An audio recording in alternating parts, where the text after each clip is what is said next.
Hello and welcome to Prep's Overtime, presented by Tom Dinsdale. I'm Jack Sheard. With me is Prep expert Bob Hamer, and we're going to be talking about some volleyball and football as the prep season in the fall winds down. Grand Island Senior High's got a big game tomorrow night in volleyball, don't they? Yes, they do, Jack. They played in the finals of the Heartland Athletic Conference Tournament tomorrow night at Senior High against a very good Lincoln Southwest team. They played Southwest here 2 or 3 weeks ago, beat them in 4. Coach Bill Root tells me that Southwest is playing much better now than they were at that time. So it's going to be a struggle. Southwest beat Lincoln East last night in the semifinal match in 5 games. They lost the first 2, came back to win the next 3. Grand Island pretty much cruised in their victory over Lincoln Southeast in the semifinals, although Southeast gave them some problems, but Senior High is playing well, and it should be a good match. Senior High's coming to the end of their season here before we get to districts. How do they look in districts, do you think? They look very strong in districts. Their district isn't terribly difficult.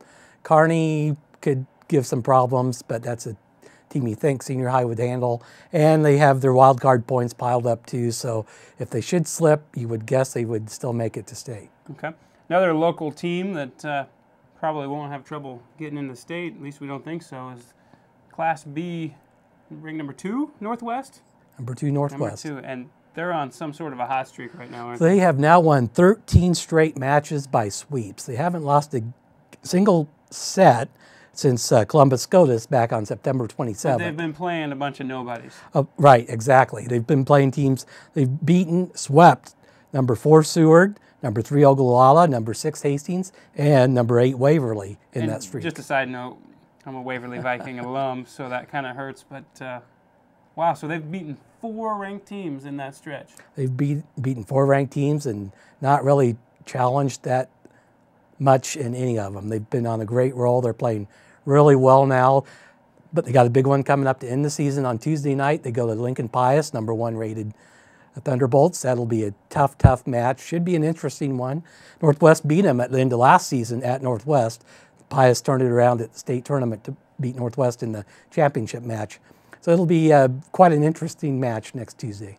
Be nice to see those 2 teams play again at the end of the season, and probably see another matchup with those 2 at state. That's certainly possible. Both teams look like they have what it takes to get back to the finals, and as long as they're seated opposite each other in different brackets, there's a good chance they're going to make it. Now switching to the gridiron, a couple big games coming up this week.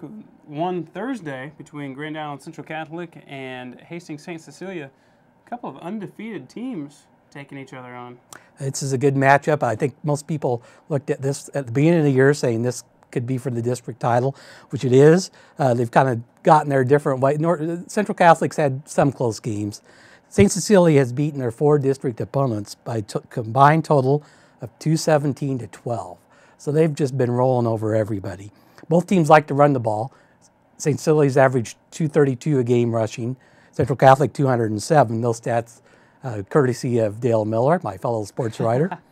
And another prep expert. That's right. He's more of an expert on football than I am, but I borrowed these from him. It could be a really good game. I think most people think St. Cecilia will be favored, but who knows? Central Catholic might be able to hang in there with them. And that's a Thursday night game. Where's that game at? It's at Duncan Field in Hastings. Okay, so big game for them. Another game, big game. This is Friday night. It's Aurora and Adams Central. Aurora looks to be safely in the playoffs in Class B. Adams Central's maybe the last team in right now. It looks that way. And Aurora, they've been playing really well. They haven't lost since number 1 McCook early in the season, which everybody loses to McCook. Right. So I'm guessing Aurora would probably be favored, but it's Adams Central, and they'll play tough down there. Adams Central has to win to really solidify themselves in the playoffs. So we'll see, how that game goes. You mentioned McCook. So the winner of the McCook-Ogallala game will be the only undefeated team left in Class B. So big weekend ahead in prep sports. Also have the cross-country state, weather permitting. We'll see how things go with that. So, Bob, thanks for joining us on Prep's Overtime. We'll see you next week.